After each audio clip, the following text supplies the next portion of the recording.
Hello there, welcome back to my channel. My name is Sonia Maya, if you don't know me already. So this is going to be the second time that I'm recording this whole video because I learned two very important lessons yesterday. One being, check your teeth before you start recording. And number two being, stop recording when the wind blows. Because, this happened. To achieve the orgasm if that's what they want. And this happened. And a lot of men out there are illiterate. It's all trial and error. So I've learned my lesson about recording outside, and I had a delicious strawberry smoothie with my protein shake yesterday, and I had a little bit of strawberry right here, and it looks like I'm good today. So yeah, and if the wind starts blowing, luckily it's actually not as windy as it was yesterday, so this should be just fine. So thank you so much for clicking on this video, and please don't forget to like and subscribe. I'm going to talk about, does size matter? Let's talk about it. If you feel uncomfortable saying penis and vagina, just say it out loud a few times. You know, you'll get used to it. Yes. Say sex with more enthusiasm. Don't just say sex like this as if you don't I didn't say sex like that. I didn't. No. Yeah. With enthusiasm. Yeah. Hey, you, sex is... So a lot of people on my TikTok channel like to ask me this question, does size matter? It's a good question. So that's what I'm going to focus on in this video, and in short, the answer to that is, it depends. I know, that is such an annoying answer, right? Because we all love yes and no responses. But I'm going to talk about, does size matter? Based on my research and not really my experience. I'll give you a little bit of my experience, but not a lot, because I don't like to talk about my personal life. But yeah, based on my research and based on other people's experiences too. So stay tuned for an interesting video. Back to the future. So the reason that the answer is depends is because most women do not give a flying fuck about penis size, but some women do. There are a lot of women that actually enjoy sex more from the outer stimulation. So they enjoy external clitoris stimulation instead of internal stimulation. So for women that enjoy that more, which is actually most of women, which I'll get more into later, they might not really care about the size so much as long as the person's taking care of their needs in other ways. But there are some women that really want to be rammed for hours. I just don't think it's as common as the society makes it seem. Since there are so many ways to achieve orgasm that aren't just related to internal stimulation and penetration, I honestly believe that if you communicate with your partner about what she likes, you will be just fine regardless of your size. And it's all about communication. That is the most important thing when it comes to a healthy sex life, is communicating and being willing to set your ego aside and ask her what she likes rather than just saying that you know everything, because you don't know everything. Something that I really love is a lot of people on my TikTok comments are saying that I always make sure that my lady finishes first, and I love that so much because it goes against the societal issue that once the man is done and once the man ejaculates, that's it and sex is over. But no, I don't care if you're a male or a female, I don't care if you're in a heterosexual, homosexual relationship, whatever the gender is, whatever the sexual orientation, you deserve to get that pleasure and that finish and that climax no matter who you are. And I really hate the societal issue. It used to be more of an issue because women used to be thought of as baby-making machines. But this societal issue that the sex is over once the man comes is so untrue, and I hate that so much. So I really love when guys say that. And I apologize if somebody's homosexual watching this, because I love talking about, you know, all sexual orientations. Being bisexual myself, I'm definitely a member of the LGBT community, but I am going to be more focusing on the female pleasure in this topic. So this is going to be a little bit more focused on heterosexual sex.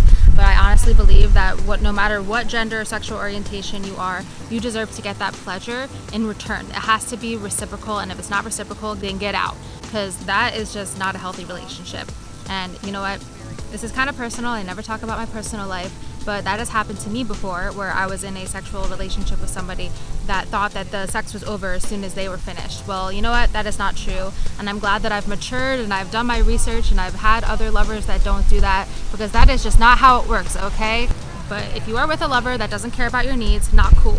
You don't want to give anyone blue lips, and if you don't know what that is, Dr. Ruth came up with it. We should coin a new term so that she can say, honey, I need some more hugging and kissing and touching. Yes. That term should be blue lips. It is the female version for blue balls. You don't want to give anyone blue balls, blue lips. I don't care what your gender is. I don't care how entitled you think you are. Don't be with an entitled person anyway. We don't want any Karens in bed. No. But yes, no blue lips, because blue lips are real. Not just men getting blue balls, we get blue balls too. So there is a man out there named Ian Kerner, and he came out with this book called She Comes First. And he pretty much talks about how a lot of men are ill-cliterate, and I didn't come up with that joke, that's all him. I'm not gonna take the credit for it, but that's pretty funny, and I agree that a lot of men, and maybe even some women out there, are ill-cliterate. And he actually talks about how the tongue can be more mighty than the sword, meaning there's so many things that you could do, even if you're kind of small down there, you're like Lil Dicky. I've taken my small penis and channeled it towards. But you don't have a micro penis. I think soft, like, I don't know what the definition of a micro penis is, but like right now, if I showed you my soft dick, it's like 1 inch. If you have a Lil Dicky situation, then you good. You just use the other opportunity that you have. And something that's really important that he emphasizes in this book is that the foreplay is the core play. So as long as you know how to help out your lady with fingers and your tongue, then you're pretty much well off. And if you feel like you don't have a big enough, down there, it's fine. Just stimulate her every way you can with all the tools that you have in your toolbox besides that, besides your sword, then that's fine, okay? Just use your other tools in your toolbox, approach with confidence, get her going with every way that you can for like 15, 20 minutes, and then penetrate, and she will have a great time. And to emphasize what I said before, if you go into the bedroom and you don't know what your woman likes, ask her. Communication is key. What makes a good lover is not going into the bed knowing everything. It's coming into the bed saying, I don't know exactly what you like. Teach me. Show me the ropes. I want to learn. I want to please you in every way that you want. Because it's not a one-size-fits-all situation. Some women like other things that other women don't like. There's so many different types of pleasure. So having that knowledge and having that open-mindedness in bed, that's really going to make a huge difference in how you are as a lover. I had to move to a different side of the park because this lady decided to sit right next to me and start a phone conversation. And the whole park is pretty much empty. So she decided to literally sit right next to where I was while I'm recording. Yeah. So let's talk about what foreplay is. Foreplay is like the kissing, the touching, the cuddling, the massaging, anything that comes before the penetration. But for a lot of people, the foreplay is the core play, meaning it's like actually the most exciting part. And something else that's interesting about foreplay is it could be like the flirting, the sexting, the anticipation to have sex with someone, which is why having a sex date is so important in a long-term relationship or a marriage, because the anticipation to have that sexy time with someone, it actually makes it more exciting and it keeps things exciting in a relationship. So just the flirting and the sexting and the anticipation, that is foreplay as well.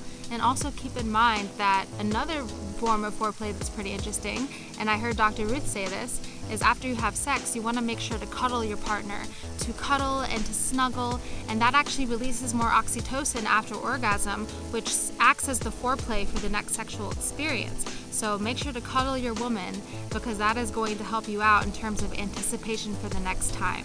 And it also keeps the intimacy nice and fresh and very healthy. Another reason why foreplay is so important, as well as making a sex date, is because the mind is the most important sexual organ. Meaning if your mind is in the right place, then you are much more likely to have a really nice sexual experience, and the sex date kind of gets you ready for that. And I've also talked about in my other videos how it's really difficult for a male or a female to actually achieve orgasm and to experience pleasure if their mind is elsewhere. So keep that in mind, how important the mind is when it comes to experience pleasure, being in the moment, which is why it's also really important for a man or a woman who is with a woman to make sure that they are respecting them and maybe praising them and making them feel as beautiful as possible, because it's harder for a woman to achieve orgasm and feel good in that moment if she's feeling insecure. So maybe compliment her, make her feel beautiful and confident, and then you're also much more likely to have a great sexual experience and for both of you to really be in the moment. So another fact that kind of emphasizes the idea or the argument that size doesn't really matter is the fact that lesbians actually have more orgasms than straight women. So in terms of statistics, women that are lesbian, they actually orgasm 86% of the time while they're in a sexual experience, while straight women orgasm 65% of the time. So that goes to show, since lesbians are having so much fun, that you can actually pleasure your partner in many ways without actually having a penis.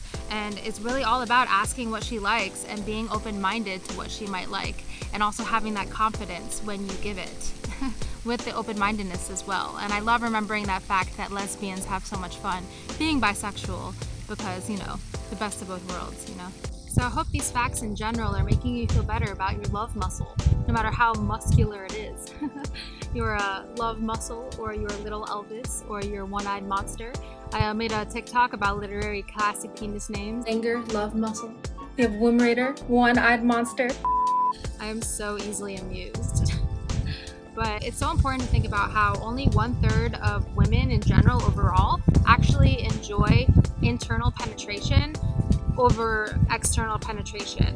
Like, a lot of women can actually achieve orgasm from external, which make you feel better as well, because a lot of women don't want to be rammed all night, you know what I mean?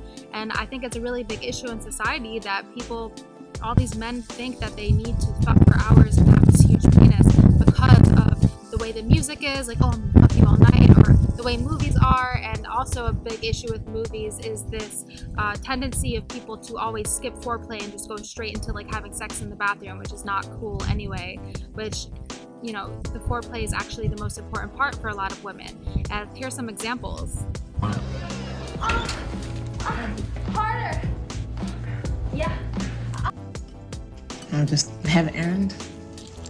You need a ride? You still got errands? I mean, it's just so unrealistic. And another issue with society is men comparing themselves to others. I mean, there's a lot of men that watch porn, and on porn, they have the biggest penis size, and they have these advertisements for penis pumps, even when you're looking up lesbian porns. I mean, according to my friends. Yeah, so it's a big issue in society of people comparing themselves to others. So if you're going to be watching all this porn, you probably think that you're super small. And also keep in mind that the average penis size is 5.1 to 5.6 inches overall worldwide erect. And the average penis size for flaccid penis is 3.6 inches. So keep that in mind. You might be comparing yourself to the biggest dick ever and then thinking that you have Lil Dicky's problem, which might be average anyway. I think he's like 5 inches from what he's said in his rap songs where he makes fun of his own penis. But anyways, just don't feel so bad about it. It's not the end of the world. You can work with what you've got. And it's also really important to approach a woman with confidence and with game, because that's going to make her enjoy the sex even more just by liking your personality. And it's also really important for a woman to feel confident with herself before having sex. Like, she needs to have a good self-esteem. So you might want to try praising her, telling her how beautiful she is, compliment her, because the most important sexual organ is the mind. So you want to get her mind where it's at, spit that game, and make her feel like the most beautiful woman in the world, and then that's where you're going to find the success. Make sure to be confident and be humble and praise, and don't pretend that you know everything, because a great lover is one that comes with an open mind and is willing to learn the woman's body, because not one size fits all, like I keep saying. Overall, I want you to get this. What makes a good partner is listening to what the other person likes and making sure to communicate, not meeting the social expectation to go for hours, because that's not realistic and it's just untrue.